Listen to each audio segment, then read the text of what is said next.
And welcome to Weather and Ag in Focus on this Hump Day Wednesday, last Wednesday of the month, March 25th, and we're looking at temperatures outside. If you're saying, hey, wait a minute, it got cooler from just a couple hours ago, it sure did. We've had a cold front just slipped through the FM area. Temperatures have slid off into the 40s. They're in the 30s and 40s to our north and still in the 50s to our south, and this front is expected to about stall over the area right now. And we'll see basically steady temps the rest of the afternoon. I'm Chief Meteorologist Dean Wysocki, along with our Ag Director Bridgette Readel. Big day coming up tomorrow, Bridgette. We are getting set up. We are bringing all the things in that need to be here for the WDAY Radio Farm Show. Tomorrow morning, right after Bonnie and Friends, starting at 8:30, going till 5 o'clock, we will be broadcasting all day agriculture right here on WDAY. We did this back in November. A couple of things that we had listener feedback. They absolutely wanted a farmer panel, so that we have a group of farmers coming in tomorrow at 3 o'clock so we can talk about things from their perspective, right? We always talk about farmers. Let's talk to farmers tomorrow. And additionally, the most requested returning segment, I believe I got to look, it's in my 2 o'clock hour, and that is the healthy farm finances. So we're going to talk with Mark Wagner from ND Estate Services, John Haug with Wealth Management, and we're going to talk with Megan Hansen with ND North Dakota Farm Bureau about health plans, because we want to not talk about just their overall financial health, estate planning, but physical health with Farm Bureau. So that was the segment that last fall. People said, bring that back. I got more questions. Yeah, and I was chatting via email with one of our farmers, Randy. He's going to be on here with us Randy Melvin tomorrow about, we really don't, even though it's been a little dry this winter in terms of snowfall, well below normal on snowfall, we really don't need, Randy's like, we don't need any moisture really to speak of. The sump pump's been running all winter, and that's a sign that, moisture-wise, we're doing okay. Obviously, we'll need some timely rains come spring, and what we're concerned about over the summer is the drought conditions that are now in the Central Plains continue to expand. We don't want those to expand north, which I don't think they will, and that's one of the things we'll be talking about with Gary on our spring and summer outlook. I don't expect them to expand this far north, but the Central Plains and the Southern Plains are going to take a beating this summer. Okay. You feel free to call me out on this one, because right now we don't have any drought conditions in North Dakota, according to the map. Correct. The closest is west central Minnesota, where it's just on dry, not abnormally dry. I would be okay if we actually got to the dry to abnormally dry. And here's why. First of all, if we can get off to a great start right now with pastures, and perhaps as we get a crop planted, we get some rainfall to regenerate our pastures, get that growth up and going, perfect. Then if it dried out a little bit, we usually get a better crop in drier conditions than overly wet. And what the farmer you were talking to this morning, he's in an area that took a 6-inch soaker in 24-hour period last summer. Yeah, they're good. Yeah. They're not worried. Yeah. So I think, we got to think about it that way. Is certainly very specific. I'm probably going to get hate from some homeowners here when I say, I don't care so much about your lawn. In fact, I don't even care about mine. As an agronomist, I would say our lawn probably doesn't look awesome at about July. It's a fend for yourself situation, right? And that's a time frame where we do want to see great crop maturity happening. And I water the garden. I have to at that point. Well, sure. Yeah. Absolutely. But speaking of drier than normal conditions, we don't have a whole lot of precip in the forecast. But we do as we head into next week. Now, for the rest of today, as I said, we've got a cool front that's just passed to the south of the FM area as we are seeing temperatures falling now into the 40s. So we've seen our high for the day. We might squeak up a few more degrees, but areas south of the FM area will be in the 50s today. Areas along and north of 94 will be in the 40s and even some 30s in the far northern valley this afternoon, with those north winds at about 10 to 15. Now, as that front stalls, as we head into tonight, we'll see a little upper level wave right along that front that will spread some showers, rain showers, into the southern valley. I think the FM area will be right on the northern end of that, so we could see a few light showers, but most of it to our south overnight tonight, and more than likely going to mix in with wet snow down in the far southern valley as we head towards sunrise. We'll drop off into the 30s tonight, and then a blustery, raw day tomorrow. We'll have north winds at 15 to 30 and gusty. Highs in the morning in the 30s, and then falling into the 20s in the afternoon with wind chills in the teens. So a chilly day on Thursday. A lot of clouds, and yes, we could see a few snow showers as well. Now, Friday, we'll start off with clouds, and we'll see more sunshine as we head through the day, and still on the chilly side with highs in the 30s. But the good news is we warm up over the weekend in the 40s on Saturday and 50s, possibly near 60 on Sunday. And then we'll start off next week in the 50s. We've got a couple of storm systems, according to the LRC. One at the end of the month, which is on target for next Tuesday and Wednesday. That one is going to bring a little rain and snow to the state. We'll kind of keep an eye on that. Has a potential for being a rather significant system. It's our models keep flip-flopping back and forth, whether it's progressive and it kind of shoots real quickly through, or it strengthens and we get quite a bit of precip out of that. So we'll iron out those details over the next few days. And then there's another one behind that as we head towards Easter weekend. Through the first, as I said, 9 days, we've got 2 or 3 storm systems. First 9 days of April, we got 2 or 3 storm systems to worry about, I think, before the pattern goes back to a drier than normal pattern. So we'll see how that pans out with the end of the month into the first, let's say 10 days of April. That would be part of the stormy part of the LRC cycle. And Bridgette's, obviously, she has her big farm show tomorrow all day long, so you'll want to tune into that. And on April 16th on the Jay Thomas Show, we will have Gary Lezak on, and we will be talking about what the upcoming spring and summer holds. And one of the things we'll be talking about is the excessive heat that we've had so early in the season in much of the western U.S. Mark your calendars. That'll be back. That same heat dome will be back end of May into early June. And by that time, as that jet stream shifts north, more than likely we're going to see some of that heat here. Now, we saw temperatures a good 20 degrees above normal. They weren't record setting on this first go around in March, but as we get in, as that returns in the LRC cycle at the end of May into early June, we might be flirting with a few records then. We'll have to wait and see. And this weather has been brought to you this afternoon by Progressive Ag Risk Management. Well, I think we've got everything running. There was some commotion in the production room a little bit earlier, just due to things happening over there. And Addison, he is like an He's running all over the place. Just some commotion. I just about had a bomb go off in here, ladies and gentlemen. A small fan exploded. Addison, thankfully, was out of the way of the shrapnel. Yes, a small clip to the desk office fan exploded into a million tiny plastic shards. Literally. I wish that the live stream would have a camera in your prod room so that people could have seen the look on your face, the explosion in and of itself. Lighthouse Commodities would have been happy to share that. The wreckage is so... it was fine. I turned it on. It was fine. I turned my back. I heard... and then I turned around and I didn't have a fan anymore. I'll put a picture on the live stream. Please do, which is unfortunate that there's not a fan in that room anymore because it gets a little warm in there. So, yeah, Addison is okay. We didn't have to get a first aid kit. And lucky us, it was a plastic fan. because he is like an octopus doing many things, he got our live stream running, brought to us by Lighthouse Commodities for YouTube, Facebook, and Acres TV. Now that things have settled down, he can also take your calls if need should arise on the JLA Insurance phone line. That number is 701-293-9000. Nate Thorsrud at JLA Crop Insurance wants to hear from you. If you have any questions, especially as crop insurance changes have occurred, please be sure to reach out to him at jlainsurance.com. And I was responding to some emails that came in on my Superior Grain Equipment email inbox, and you can reach me, ag at Flag Family. Dean is weather at flagfamily.com, because Superior Grain Equipment, they want to protect your farm's future with Superior Grain storage, drying, and handling solutions. See them at superiourbins.com. Busy day. We will definitely be doing our Wednesday weather trivia today.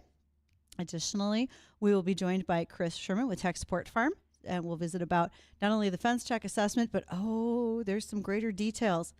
Those Wi-Fi networks, how many should you really have? We'll learn that and more when we return from the Livestock Report, which was brought to us by the American Ag Network.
And welcome back to Weather and Ag in Focus. 124 in the afternoon. Temperatures in the 40s outside.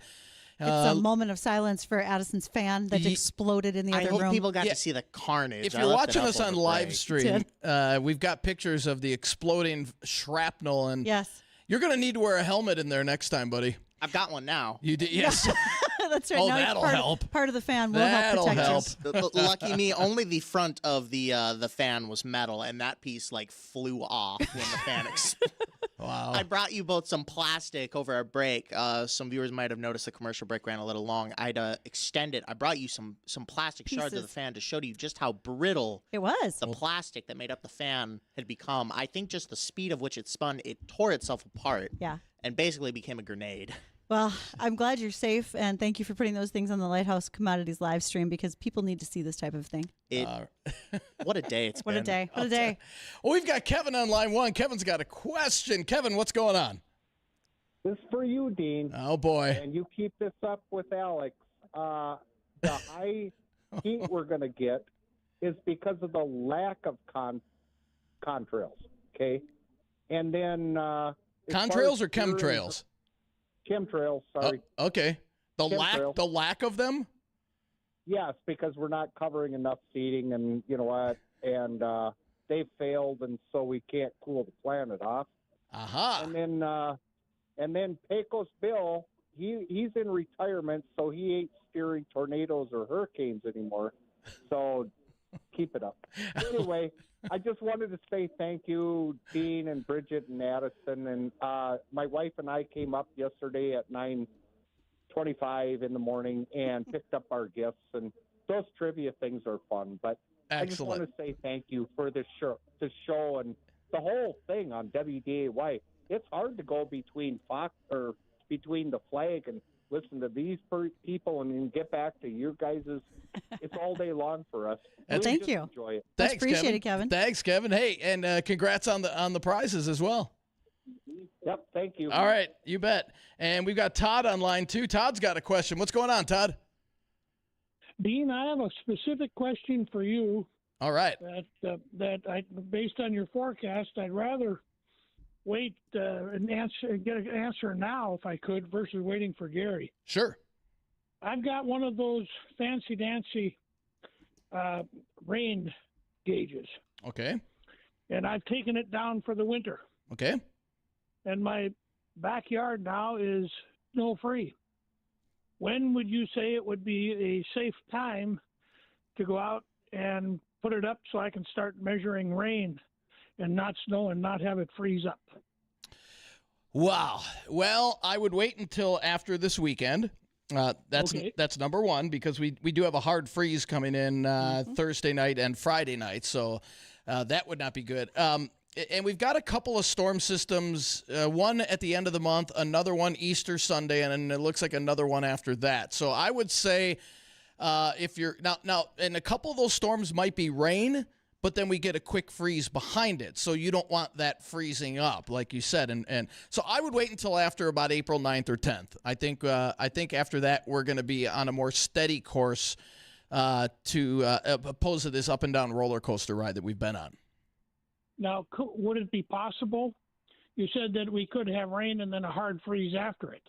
Correct. Are you thinking that that might happen overnight, or if it doesn't, if we get rain during the day and then I could go and the rain's over, I can go and take it out, because it's easy for me to take it down and bring it in the garage and dump the water out. And that's an option as well. But both of these storms next week and the one Easter weekend, either one of those could also bring us snow along with it as well. Then I couldn't have the tube inside. Exactly, yeah. So that's why I said I'd wait until after probably April 9th.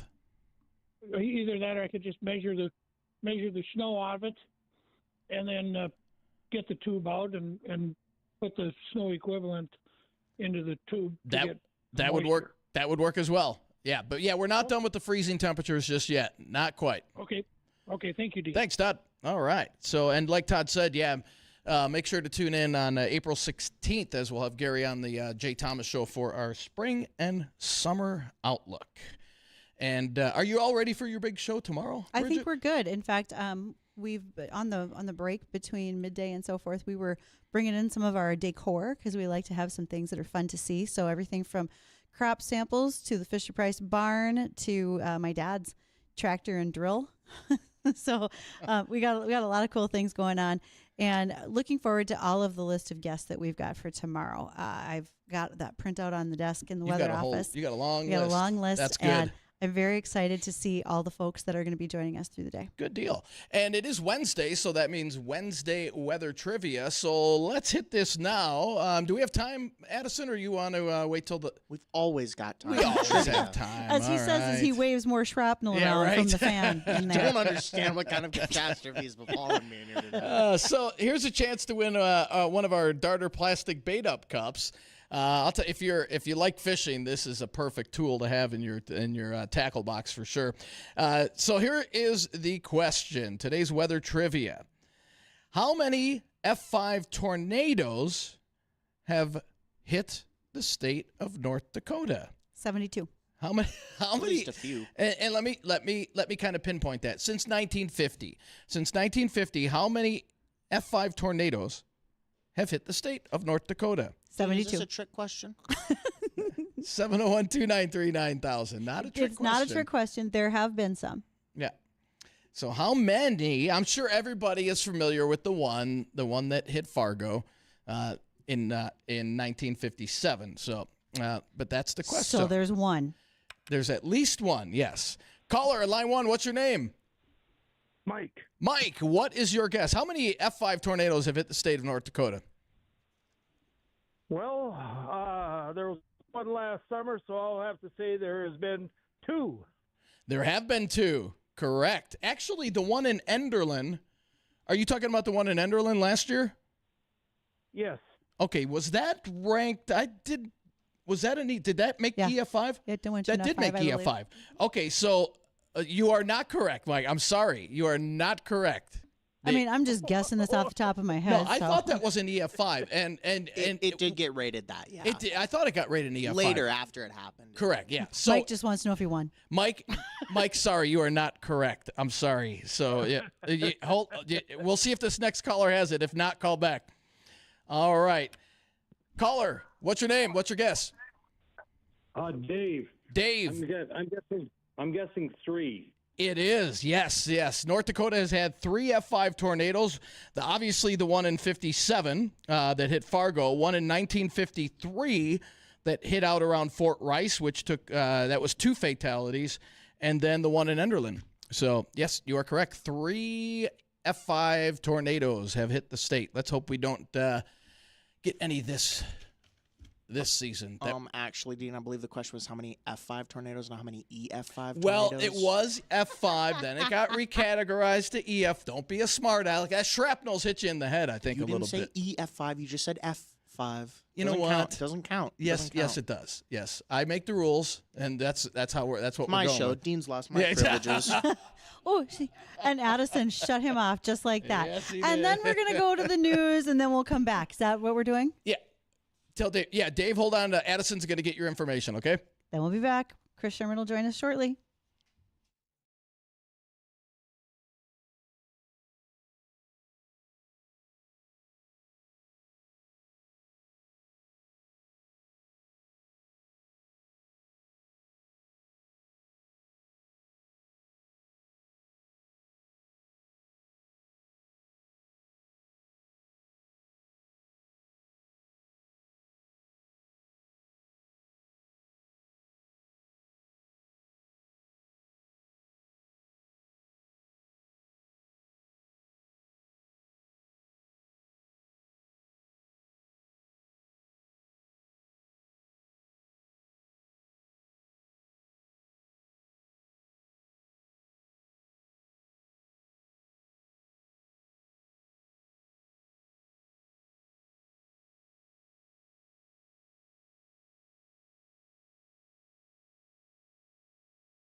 like the Olympics up here as I'm setting up more tractors for tomorrow's live stream show, and Addison's in my ear.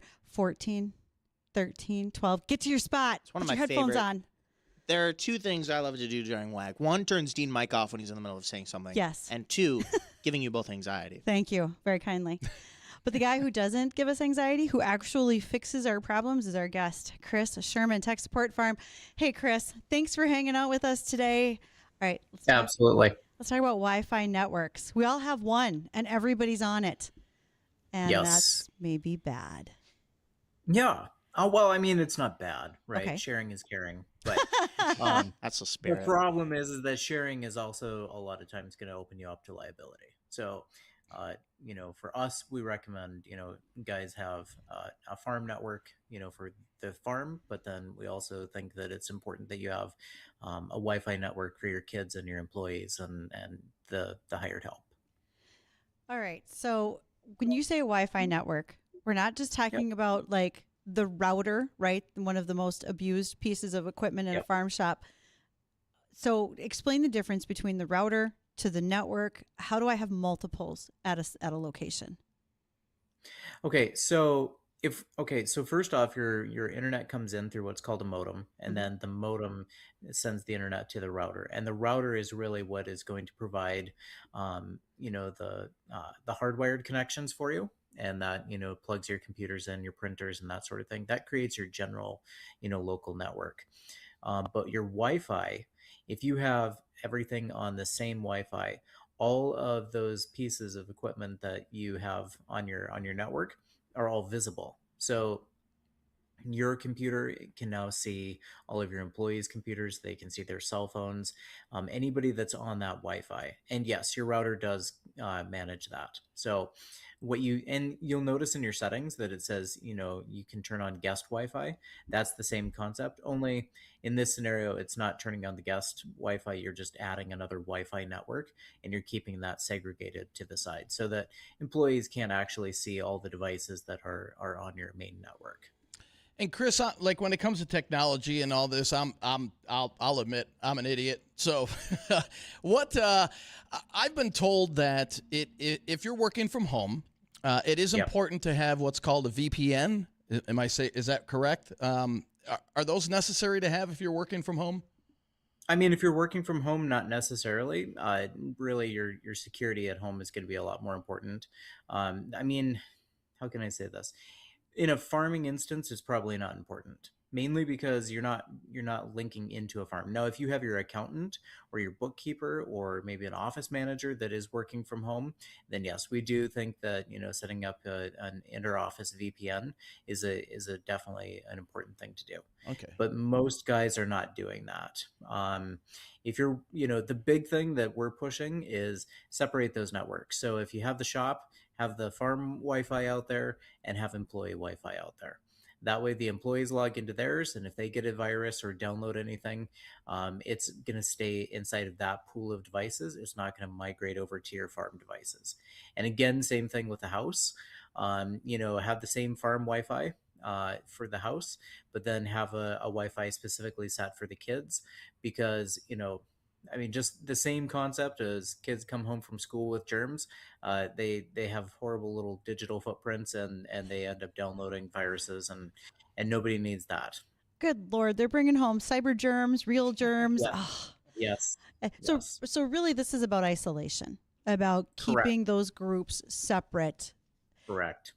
Now, that also, I think if we put it in the concept of your employees don't need to be on the same network where your banking is happening, right? Correct. That's kind of what we're looking for here. Yep. Yes. Or even what your farm equipment is on, right? You don't necessarily need them to see, if you're a dairy farm and you have robotics, you don't necessarily want them to be, able to see the server in the milking parlor. Sure. You may not necessarily want them to see, all the dryer equipment and or irrigation or any of those different, technology pieces. You want to keep that pretty segregated. So, and again, same concept for H2A. You want to make sure that H2A guys have their own Wi-Fi, and you want to be able to access it relatively easily, and monitor what they're actually going on, and what they're downloading, that sort of thing. And you want to be familiar with the controls so that you can set up policies to limit sites and that sort of thing. Is there a way that you should scrub a network? I mean, we know about cookies, right? And I'm not just talking about grandma's sugar ones. But let's say you've got those isolated networks and the kids tracked in a virus or something that you think is coming through that network. Can you scrub that clean on that particular network, or does it have to be on a device? How does that work? It's on the device. Okay. Yeah. But okay, so something that we've noticed too is, H2A guys might, be downloading videos that they, pirated videos, that sort of thing, that could get you in trouble. So it's very important that the network that you're on, what devices you have for them. And then you want to be able to, limit the websites that they go to. So be familiar with that router and how to access it, and then be able to to block certain websites. Maybe even shut off the internet during business hours if you don't want them watching YouTube all day. Well, and then you can just rely on old-fashioned things like your two ways, your make a regular phone call kind of thing. Yep. Okay. Yeah. Absolutely. So keep going, Chris, and then I've got another question for you too. Okay. Yeah. And, from the office standpoint, make sure that your computers in the office have the passcodes, and make sure they default and shut off and lock when you leave. Because the last thing you really need is to leave your QuickBooks open, or, maybe your, yeah, exactly. And then somebody walks in the office after you've left, and they've got kind of the keys to the kingdom. So cybercrime is not necessarily always going to be coming from the outside. A lot of times it can be the guys on the inside. And so, you might find yourself ordering more on Amazon than you thought you were. And that's because somebody figured out how to get in and do that. So there are some husbands that it very may well be your kid. They want it. Some husbands want that Amazon account hacked because they figure a hacker is going to buy less stuff than their household does. That is true too. So it's not wrong. Chris, this was an email that I've got. It says, "What happens when an AI agent decides the best way to complete a task is to blackmail you?" And it's not hypothetical. Mark, which is a partner at cybersecurity firm Ballistics Ventures, this happened to an enterprise employee working with an AI agent. The employee tried to suppress what the agent wanted to do, what it was trained to do, and it responded by scanning the user's inbox, finding some inappropriate emails, and threatening to blackmail the user by forwarding emails to the board of directors. Maybe I got this email sent to me, and I'm like, I don't even know what we can talk about there, because how do you stop AI from literally using a bot against you? Is that a fair statement? Yeah. Okay, you have me stumped on that one. Okay, maybe I have to send this to you and we talk about it another day. Yes, okay. Let's forward that, because I would like to dig into that one. That is different. Okay. AI is so problematic right now. One thing that we've really been seeing is that a lot of guys are treating AI like that new employee, and we're always frustrated with the new employee. And the one thing that we've really learned is that you have to remember that AI is like the brand new employee, right? They don't know everything. You have to teach it what you want it to know in order for it to be effective. We have this concept in our brain that AI knows everything, and therefore it should just automatically be able to pick up and carry on like it's worked for us for 10 years, and that's not the case. And because of that, guys are expecting it to do things, and it's hallucinating and making stuff up, kind of like some new employees too. And so, it just keep that in mind. Treat it like a brand new employee. If you've been using AI, whether it's Claude, ChatGPT, etc., should you always log out when you're done so it's not watching what you're doing? No. Okay. Especially if it's a chat agent, no, you should be fine. Okay. But again, something else that's fascinating is understanding what which AI platforms you're using and what they're for, right? Great, sample of, if you're trying to do internet research, I would suggest Grok. If you're trying to do patterns and picking up on analytics and stuff like that, if you're trying to analyze maybe spreadsheets and documents and picking out trends and that sort of thing, financially, I would use ChatGPT. If you're trying to do, there's a whole host of them, and they're very useful, but you have to remember what they're good at. That's fair Again, statement. just like new employees, they're not all of them are created equal. Not all of them are great, period. Yeah. All right. Chris, where can people find you and your fence check assessment for times when you're not here on air with us? Yeah, absolutely. It's www.techsupport.farm. And then Fence Check is right underneath the top. And Fence Check is really a great tool that you can just fill out, answer some questions about your farming operation, where you're at, what you guys do, what kind of technology you are using. And then within 24 to 48 hours, you will receive a personalized report giving you actionable steps and tips on how you can improve your cybersecurity and beef up your security stack. So much appreciated, Chris. Thanks for being here today. Absolutely. Thank you guys for having me. All right. Thanks, Chris. And when we come back, we'll have a recap of the weather, which includes everything from 20s to 60s to snow. You got to love March around here. We'll have the details coming up here after the break.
Hey, welcome back to Weather and Ag in Focus. 1:53 in the afternoon. Temperatures outside ranging from the 20s and 30s in the Northern Valley. We're in the 40s here in the FM area, and temperatures in the mid and upper 50s in the Southern Valley and the Lakes Country. There's a front in there somewhere, wouldn't you say? It has just pressed through the FM area and expected to stall just to our south. As it does stall, we're going to see a little wave of energy right along that front tonight. That's going to bring some rain showers into the Southern Valley overnight tonight, and more than likely going to mix in and change to wet snow towards tomorrow morning. Not looking really for anything in the way of accumulation. And again, that's mainly the Southern Valley.